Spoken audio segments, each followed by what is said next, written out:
Bismillahirrahmanirrahim. Hər birini salamlayıram. Bu vaxtınız xeyirli olsun inşallah. Bizim mövzumuz Ərbəin ziyarətnaməsində keçən bu kəlmə barəsində idi. İmam Sadiq əleyhissalam, İmam Hüseyn əleyhissalamın şəhadətinin, qiyamının fəlsəfəsini, mahiyyətini vurğulayır və buyurur ki, şəhadət verirəm ki, İmam Hüseyn öz paç qanını ilahi sənin yolunda fəda etdi ki, sənin bəndələrini cəhalətdən, azğınlığın yaratdığı çaşqınlıqdan xilas etsin. Ötən bəhslərdə biz iki məsələyə işarə etdik ki, İmam Hüseyn əleyhissalam öz canını Allaha bəxş edib və bəxş etməyin qarşılığında hər hansı bir əvəz gözləməyib və bu işi tam olaraq Allah üçün etib.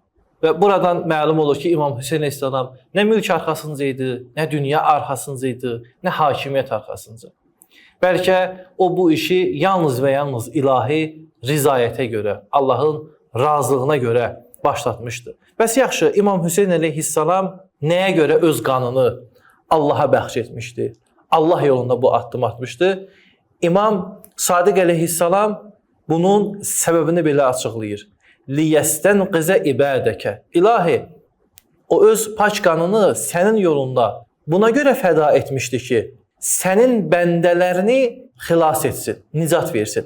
Burada işlənən lam ərəb qrammatikasında lamut təlil deyilir. Yəni İmam Hüseyn əleyhissalam niyə qanını bəzl etmişdi, bağışlamışdı? Liyəstənqizə. Buna görə ki, insanları, Allahın bəndələrini xilas etsin. Məsələn, bizə də var ki, məscidə getdim ki, namaz qılım. Yəni burada artıq ki sözü məqsədi göstərir. İmam Hüseyn niyə görə qanını Allaha bağışladı? Allah yolunda bu işi gördü. Ona görə ki, Allahın bəndələrini xilas etməyə. Və maraqlıdır ki, istinqaz kəlməsi olduqca önəmli məsələni vurğulayır. Təsəvvür edin ki, bir insan dəryada batır, dənizdə batır. O artıq ölümün son anındadır. Və bir şəxs gedir onu çıxartmağa. Buna istinqaz deyilir. Yəni boğulan bir şəxsi sudan çıxartmaq. Burada iki məsələ var. Həm o boğulan şəxs çox çətin durumdadır. Həm də onu çıxartmaq asan deyil. Yəni onu çıxartmaq üçün o xilas edici var qüvvəsini səfərbər etməlidir ki, onu çıxartsın. Demək, İmam Hüseyn əleyhissalam elə bir durumda, elə bir vəziyyətdə öz mübarək qanını Allah yolunda verib ki, artıq Allahın bəndələri olduqca dərin bataqlıqda idi.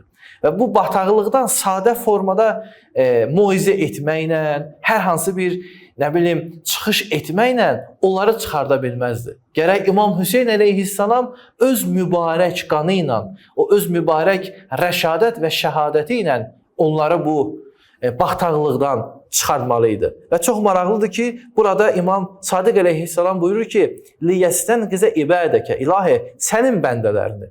Burada möminlər işlənmir. Niyə görə işlənmir? Çünki İmam Hüseyn əleyhissalam bu qiyamı bütün insanlar üçündür. Bütün bəşəriyyət üçündür. Baxın, Allah öz sözünü din vasitəsi ilə, İslam vasitəsi ilə, kitab vasitəsilə yayır.